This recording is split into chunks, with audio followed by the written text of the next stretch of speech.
நேற்று இலங்கையில் நடைபெற்ற நாடாளுமன்ற தேர்தலில் தமிழர்கள் வாழும் பகுதியில் தமிழ் தேசிய கூட்டமைப்பு வெற்றி பெற்றிருப்பதன் மூலம் ரணில் விக்ரமசிங்கேயாக இருந்தாலும் ராஜபக்சேயாக இருந்தாலும் எந்த மாறுதலும் அங்கே வரப்போவதில்லை. இருப்பினும் கொடூரமான இனக்கொலை செய்த ராஜபக்சே பிரதமர் பதவிக்கு வர முயற்சித்து அந்த முயற்சி தோற்கடிக்கப்பட்டிருப்பது ஒரு ஆறுதல் தருகிறது.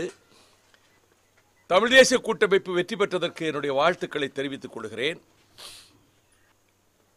ஆனால் இதிலே எந்த ஒரு புதிய விடியல் வந்துவிடும் என்று மாறும் தப்பு கணக்கு போட்டுவிட வேண்டாம்.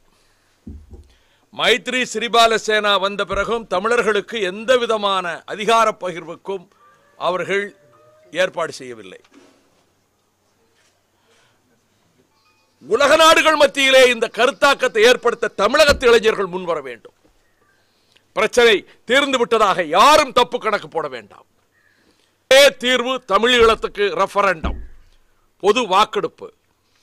அந்த கருத்தை அதற்கு முன்பு ஈழத்திலோ உலகில் எங்கோ யாரும் முன்வைக்கவில்லை. நான் தன்னம்பிக்கையோடு சொல்வேன், அதுக்கு முன்பு இந்த கருத்து யாரும் முன்வைக்கவில்லை. இந்த கருத்தை இன்றைக்கு பெரும்பாலும் அனைவருமே ஏற்றுக்கொண்டு விட்டார்கள். தமிழர்கள் தரப்பிலே ரெஃபரண்டம், பொது வாக்கெடுப்பு.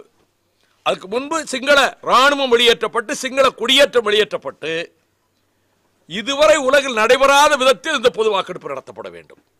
புலம்பெயர்ந்த தமிழர்களாக உலகத்தின் பல நாடுகளில் இருக்கிறார்களே, அந்தந்த நாடுகளிலே இந்த பொது வாக்கெடுப்பு நடத்துவதற்குரிய ஏற்பாடுகள் செய்யப்பட வேண்டும். ஆனா உங்களுக்கு தெரியாம சதானந்த கவுடா சொல்றாரா, கர்நாடகத்தில் 2 அணை கட்டுவதை எவரும் தடுக்க முடியாது, நாங்கள் அனுமதியும் கொடுப்போம். நான் கேட்கிறேன் அண்ணா திராவிட முன்னேற்ற கழக தோழர்களை, தமிழகத்தின் வாழ்வையே அழிக்கக்கூடிய, பஞ்ச பிரதேசமாக்கக்கூடிய, நம் எதிர்காலத்தையே எத்தியோப்பியா ஆக்கக்கூடிய இந்த கொடூரமான முயற்சி செய்திருக்கக்கூடிய அந்த சட்டமத்திரியை கண்டித்து ஒரு ஆர்ப்பாட்டம் நடத்தினீர்களா? சதானந்த கவுடாவை எதிர்த்து நான் கொடும்பாவி கொளுத்த சொல்லல, ஒரு ஆர்ப்பாட்டம் நடத்துறீங்களா? இளங்கோவனை எடுத்து தெரு தெருவா கொடும்பாவி இழுக்கிறீங்களே. வீதிக்கு வாருங்கள். அரசியல் கட்சிகளால முடியாது, ஓட்டு கணக்கிலே இருப்போம். நாங்க எதை சொன்னா இதுல ஓட்டு கிடைக்கும், என்னையும் சேர்த்தே சொல்றேன்.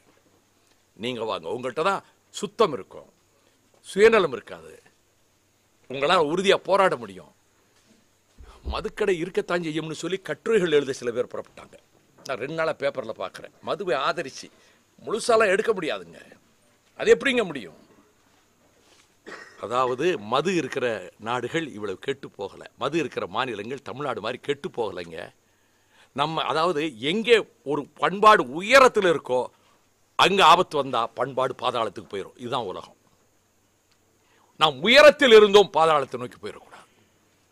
அதனாலதான் மதுக்கடைகளை அகற்றணும் சொல்றோம். மறுமலர்ச்சி திமுகவினுடைய மாநாடு தமிழக எங்களுடைய இயக்க வரலாற்றில் மட்டுமல்ல, திராவிட இயக்க வரலாற்றில் இது பொன் எழுத்துக்களால் அல்ல, வைர எழுத்துக்களால் பதிவு செய்யப்படும். அது முன்னேற்பாடுகளில் ஒன்றுதான் இன்று நடைபெறுகிற தொண்டரணி பயிற்சி முகாம். இந்த தொண்டர்